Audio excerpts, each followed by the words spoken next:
नमस्कार दोस्तों, स्वागत करता हूं मैं अपना YouTube channel Pragati with Gopal में।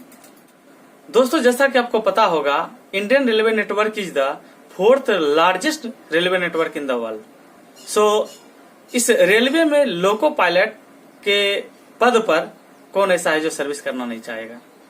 तो दोस्तों, इस वीडियो में बात करेंगे कि मैं लोको पायलट कैसे बना, साथ ही आप भी लोको पायलट कैसे बन सकते हैं, इसकी वैकेंसी कब कब निकलती है और इसके जो एज लिमिटेशन है क्या है, साथ ही इसमें क्वालिफिकेशन के साथ टेक्निकल डिग्री कौन कौन सा होना जरूरी है। सो इस वीडियो को अंत तक ध्यान से जरूर देखिएगा ताकि इससे आप कुछ समझ सकें और आने वाले समय में आप भी इंडियन रेलवे के एक जिम्मेदार लोको पायलट बन सके।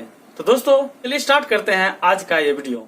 दोस्तों, जब मैं +2 के बाद ग्रेजुएशन कर रहा था तो इसके बारे में कुछ भी पता नहीं था, क्योंकि उस समय जितना अभी कंपटीशन की तैयारी का क्रेज है उस समय उतना नहीं था।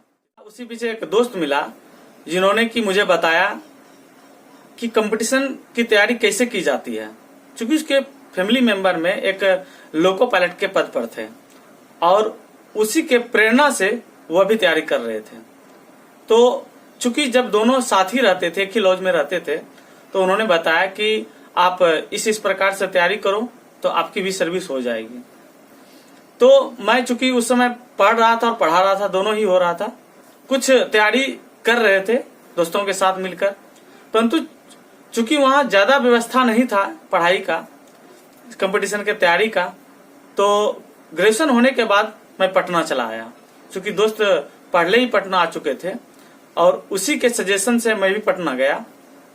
2012 से 14 के बीच मैं पूरी तरह से दिन रात लगकर पूरी तैयारी किया। 14 में इसकी वैकेंसी निकली, जिससे कि मैं फॉर्म फिलअप किया। फॉर्म फिलअप करने के बाद मैं 2015 में इसका एग्जाम दिया। पहला तो कोलकाता और दूसरा मैं चंडीगढ़ में एग्जाम दिया। दोनों ही अच्छी तरह से क्वालिफाई हुआ और इसके बाद मुझे साइको के लिए बुलाया गया। साइको क्वालिफाई होने के बाद मुझे मेडिकल के लिए बुलाया गया। मेडिकल भी क्वालिफाई हुआ और अंततः अगस्त 2016 में दिल्ली डिवीजन में मेरी ज्वाइनिंग हो गई। तो मैं अभी दिल्ली डिवीजन में सीनियर असिस्टेंट लोको पायलट के पद पर भारतीय रेलवे में सेवा दे रहा हूं।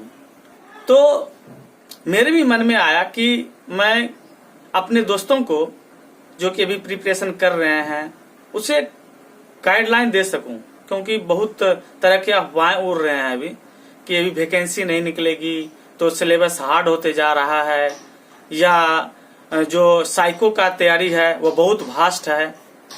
तो मुझे ऐसा कुछ भी नहीं लगा। मैं सिर्फ एक ही बात कहूंगा कि आप पूरी तरह से मेहनत करते रहें, चाहे वो कोई भी कंडीशन हो, फॉर्म अभी निकला हो नहीं निकला हो, क्योंकि जब आप फॉर्म निकलेगा उस समय आपको ज्यादा तैयारी करने का टाइम नहीं दिया जाएगा, क्योंकि आप जान चुके हैं कि ऑनलाइन एग्जाम हो रही है और ऑनलाइन के लिए ऑनलाइन फॉर्म भरा जाएगा, ऑनलाइन एग्जाम में होगा। जब मैं एग्जाम दे रहा था उस समय ना तो ऑनलाइन एग्जाम हुई थी ना ऑनलाइन फॉर्म भरा गया था, सब ऑफलाइन। सो आप पूरी तरह से लगे रहें, अभी से ही कॉम्पिटिटिव एग्जाम का लगातार तैयारी करते रहें, ताकि जब भी फॉर्म निकले फिलअप करने के बाद आप पूरी तरह से तैयार रहें और आप अच्छी तरह से एग्जाम दे सकें। दोस्तों, चलिए स्टार्ट करते हैं कि वैकेंसी इसकी कब कब निकलती है। तो इसकी जो वैकेंसी है हर दूसरे या तीसरे साल के बाद निकलती है और वैकेंसी बहुत ज्यादा संख्या में निकलती है। 10 साल का रिकॉर्ड उठाइएगा तो 2008 में, 2010 में, 2012 में, 2014 में, 2017 में इसकी वैकेंसी निकली। तो आप समझ सकते हैं कि इसकी वैकेंसी रुकेगी नहीं। बहुत तरह की अफवाहें ये भी फैल रही है कि लॉकडाउन के कारण इसकी वैकेंसी नहीं निकलेगी, प्राइवेट हो रहा है इसके कारण वैकेंसी नहीं निकलेगी, मगर ऐसा कुछ भी नहीं, क्योंकि जब आप नेगेटिव माइंड में रखेंगे तो आप सक्सेस नहीं कर पाएंगे। सफलता के लिए आपके माइंड में पॉजिटिव चीज का होना बहुत जरूरी है। चलिए बात करते हैं एज के लिमिटेशन की। इस पद के लिए जो एज है वह है 18 से 28 साल, जनरल जो होता है। ओबीसी के लिए 3 साल का जो इलेक्शन दिया जाता है वो, और SC ST के लिए 5 साल, और जो भी कुछ छूट भारत सरकार के द्वारा दिया जाता है गवर्नमेंट सर्विस के लिए वह सम्मिलित है। उसके बाद आते हैं क्वालिफिकेशन के।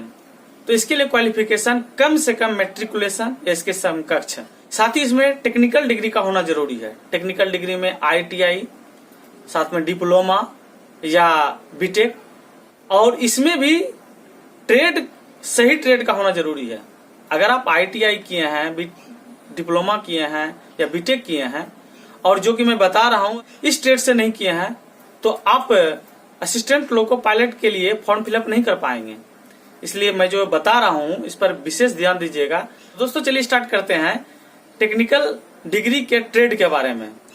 दोस्तों ITI में electrician, fitter, electronic mechanic, heat engine, armature and coil winder, instrument mechanic, diesel mechanic, motor mechanic, tractor mechanic, refrigerator and air conditioner mechanic, wireman, और साथ ही डिप्लोमा एंड बीटेक के जो कुछ ट्रेड हैं जैसे कि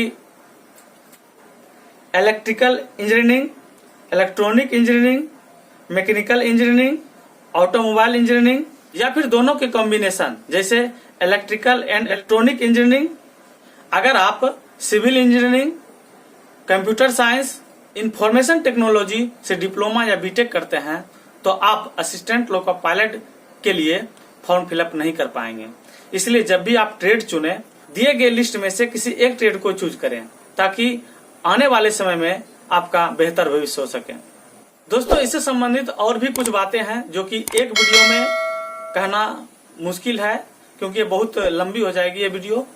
हम आगे आपके डिमांड के अनुसार आपके मन में जो भी बात हो आप हमें कमेंट करें।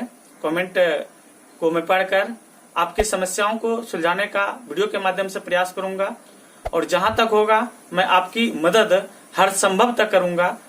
तो आज के लिए बस इतना ही, फिर हम मिलते हैं नेक्स्ट वीडियो में। तो जय हिंद, जय भारत।